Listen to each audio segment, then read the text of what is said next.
என்ன சத்தம் இந்த நேரம், அந்த பாட்டோட நல்லா நீங்கள் யோசிங்க. சிச்சுவேஷன் என்ன சொல்லியிருக்காரு பாலச்சந்தர் சார். சார் 2 பேர் we don't know who they are. அவங்க பாட்டுக்கு ஒரு ஃபாரஸ்ட்டில் நடக்கிறாங்க. அவங்க ஏதோ கல்யாணம் பண்ணிக்கிறாங்க, இன்டிமேட்டாக இருக்காங்க, சந்தோஷமாக இருக்காங்க, ஏதோ ஒரு ஃபியர் இருக்குது.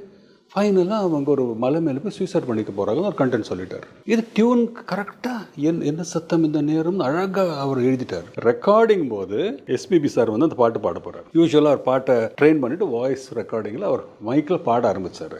ராஜா சார் அங்கேருந்து பாலு அப்படியே ஹஸ்கி பண்ணிடுன்ட்டார். ஓப்பன் மவுத்தாக பாடாதீங்க, ஹஸ்கி பண்ணுங்கன்னாரு. அது பியூட்டிஃபுல் ஆகிடுது. அப்படியே என்ன சத்தம் அப்படி பாடுறது, என்ன சத்தம், there is a secret, there is a mystery. So immediately அந்த சாங்கோட அந்த டோனு, அந்த மிஸ்ட்ரி உள்ள அந்த எலிமெண்ட் வந்ததுமே the whole song became so different, sounding became so different.